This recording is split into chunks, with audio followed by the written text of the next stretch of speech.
Assalamu alaikum guys, and welcome to another episode of Smile to Jannah. And indeed, this story is definitely worth smiling about. First, it was Israel's very own newspaper, Haaretz, and now it is UK's own newspaper, The Guardian, both saying one thing, and that is Israel is losing the war.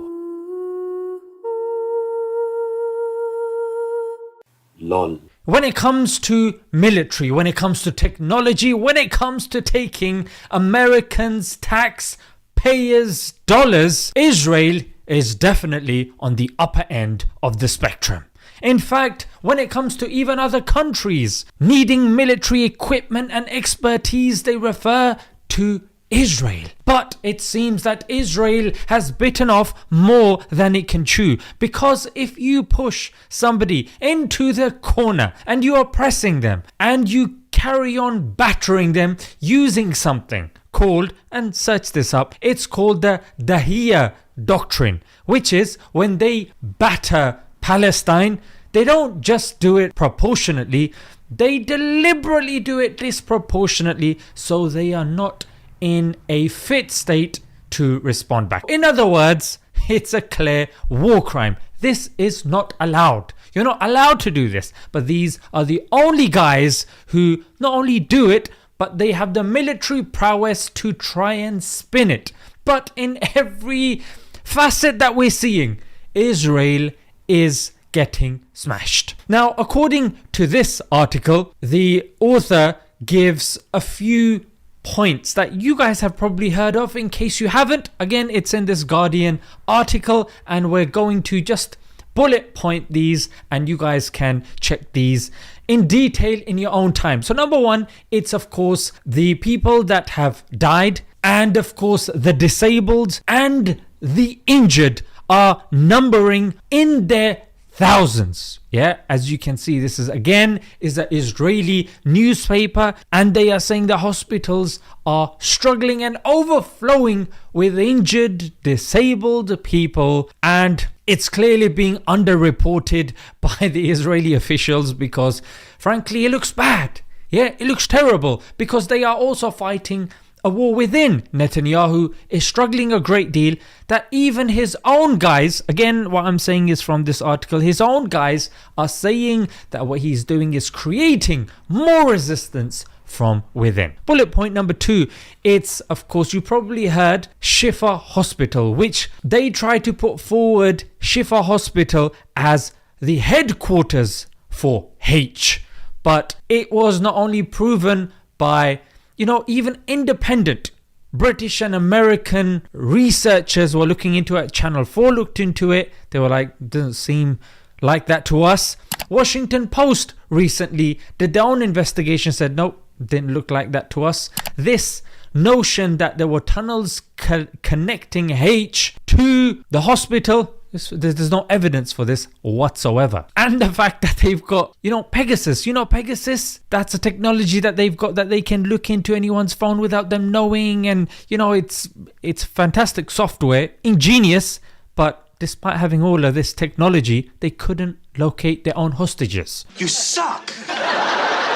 And when they finally did, two of them came shirtless, like, look, we're unarmed, with a white flag, and they shot their own. And on top of that, there was a dog a couple of days before, a searcher dog with audio equipment that they sent that picked up the hostages as well. So that's why the people in Israel are getting cheesed off.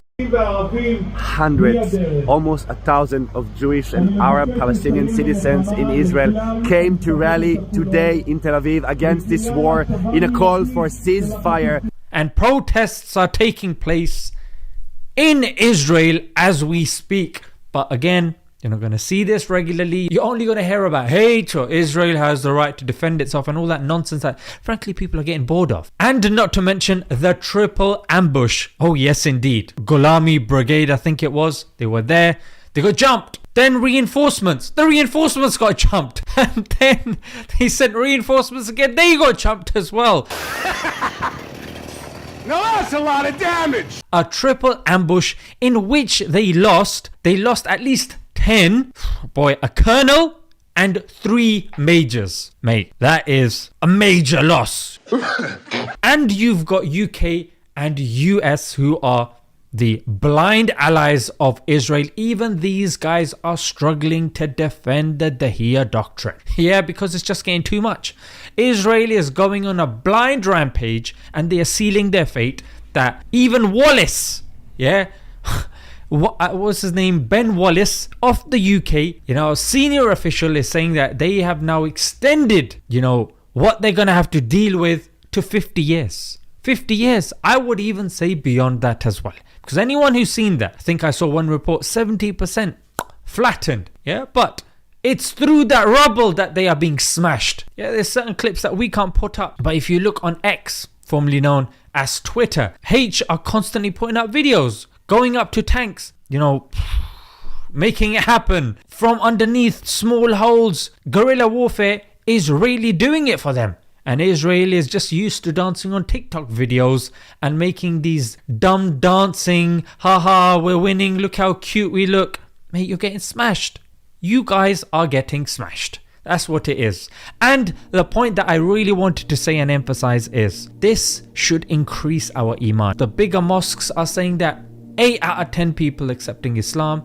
It is because of the resolve that they are seeing from the people in Palestine. And on top of that, the most integral lesson is that nothing happens without the permission and will of Allah. If Allah is with you, but the whole world is against you, you will succeed.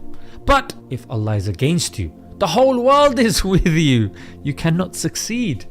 That's why I understand that anything and everything happens with the will of Allah. And you guys watching, you guys know you've been at hospital, something's happened to your daughter. The doctors have said, you know what? Chances of survival are very minimal. Yet, there's countless stories where the child has survived. Parents have survived. Yeah, your friends have survived. You didn't think you would get that job, but you did. You didn't think you would pass that exam, but you did.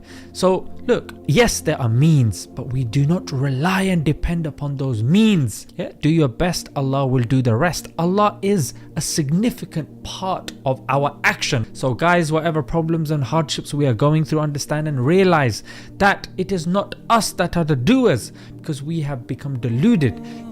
Because the press of our fingertips, deliveries can come, from all sorts of, from televisions to technology to, getting our bills paid, just tapping on glass, frankly. That's all we're doing. We are tapping on glass and we feel so powerful, frankly. You know what I mean? We have power, big cars going around, just do whatever you want.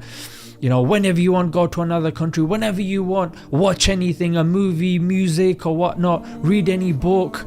Subhanallah. But understand and realize that if it's not within the will of Allah, those books will give you no benefit. Those movies will be a mere distraction from the actual issues you need to face. So that connection with Allah is and will always remain important, no matter how far technology goes and how much machine-like we become, because obviously they're trying to make us, that's the next part of the plan. Human-machine hybrids. So yeah, challenges will continuously increase, but Allah will always be there, because so many of our mothers and fathers are making dua, tahajjud, after every fajr, qunut, people are, crying. And dhulm, Allah will never side with dhulm. And dhulm at this level, Dahiyya doctrine, sick people. Let's leave it there, guys. Till next time. Assalamu alaikum.